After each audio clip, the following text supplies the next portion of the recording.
here, and it's my last sister, my baby sister. She was supposed to be here. I think she's running into traffic or some technical something somewhere. So I'm going to ask Linda to come over here first. You want to come in? Come over here. Mr. Fang and Mrs. Fang's representative, Auntie Helene Gwanfogbe, come over here. And hello. Can you show up?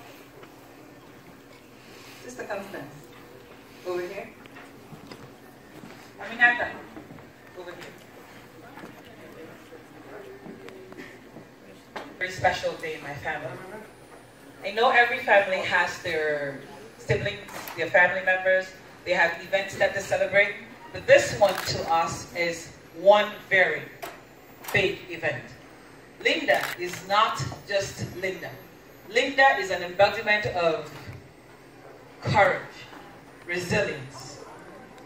This is a girl who was born, and I'm calling her girl because she looks like it today. So, she was born just like everyone else, nice, young, beautiful, had all her limbs working. Yeah, parents were happy. But somewhere down the road, a couple of years later, every ailment a child could possibly have on this planet, she had. Every blessed one of them. I mean, if you've gone past Judith, who had no ailments, I was okay. Gwen had nothing. And then she shows up and teaches my parents what it means to take care of a child. Local vaccination. Is it chickenpox? Is it measles? Is it cough, whooping cough? Everything that you hear on the news that Africans suffer from, they never have. So at the time, if my parents had not heard of UNICEF, they would have asked for help. They had not heard of USAID, they would have asked for help. We would have been that family with the fly in the mouth and everything. So Linda did that to my parents. But what that did to my parents was, please feel free, there's enough space, come sit down, eat, and join us. Welcome, welcome, welcome, welcome. And thank you everyone for being here.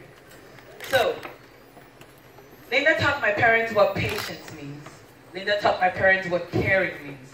Linda taught my parents how to be nurses, doctors, and you name it. And coincidentally, in our lives, everybody except for me, as you can tell, is in the medical field. I don't touch patients, I don't touch blood, I don't touch any of that. That's what they're meant for. So, with all those ailments, as you know, in a country like ours, some things we're pretty good at, others we're not. When grandma's munyanga doesn't work, we have to refer to other things. Fever grass and you name it. Small no be sick. You all use that? Okay. So when they did all of that, Linda came back to her whole self. Obviously, that slowed Linda down in many aspects. She couldn't go to school as often as the rest of us did. Linda couldn't, she had to catch up with the rest of the world. By then, the rest of us were going about life like everything was okay. Well, as God would have it, He also used Linda as the person to teach everybody how this life works. She made it through school, finished her school, and it's the one person I think I have seen who was dedicated to be a nurse. She asked to go to nursing school. She went to nursing school in Cameroon when the rest of us were running out to America and everywhere else. And then she finished her school over there, her BSN, came over to America. And then she did what, you know, Linda also does some pretty strange things. Linda ran off, got married, and had 3 children. Without telling the parents. She just caught up with them. So, had 3 beautiful girls sitting right there in the hall.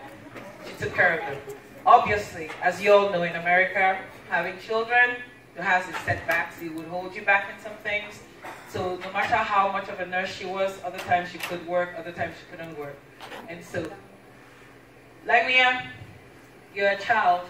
Come on, stand over here. So all of this is one of Linda's children. It's my other sister's child, but Linda's raised this one like it's her own. So that's the mother Linda is. So anyway, Linda has struggled through all of that stuff, had her own challenges, quite a few challenges she's had in her life.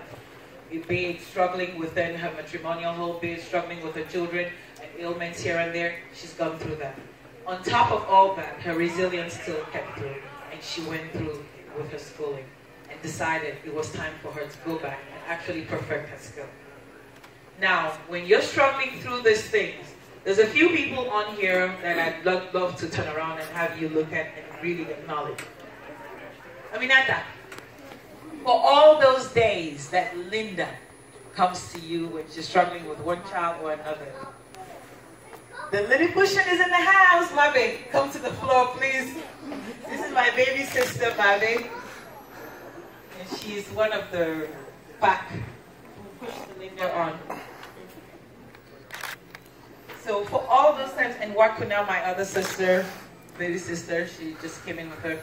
So for all those days that Linda struggled, even for the days when Linda couldn't do things for her children, the person who stepped in for her in many ways, outside of all her other family members who helped her, Aminata, she was there for her. So this journey is as much Aminata's as it is Linda's. Now, in everyone's career, you struggle sometimes. You have moments when you're not so sure of yourself, your confidence is not there. You ask for help, people help you or don't help you. It's more of a telling of the people who don't help you than it is of you. However, there are people who see in you things you don't know about yourself. Ma Constance. She picked Linda out of all her challenges and everything and placed Linda where Linda could shine. Everybody in their life needs that one person who would recognize that no matter what your challenges are in life, you will excel when you're given the opportunity. Ma Constance, in your life, I don't know if this means much to you, but what you did for Linda may have been a little daily duty for you, but it was an excellent opportunity and what Linda needed to be what Linda has always wanted to be. And that was giving her the opportunity to shine. And that's why you're here. So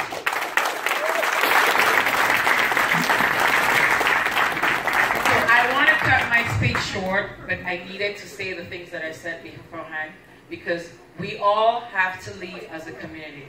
As you can tell, the two people who stood out for Linda the most were not her sisters, were not her mother, nor her father. But these were people who believed in her.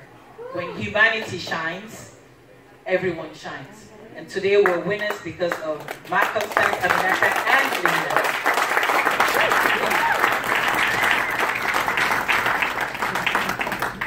And to the community, you all are here because in one way or another, you contributed to Linda's being and who she is for her and her family.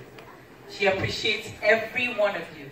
The mere fact that you're in this room, it's not by chance. It's not by coincidence. You could have been someplace better, but you chose to be here to support her and see what you had helped her accomplish.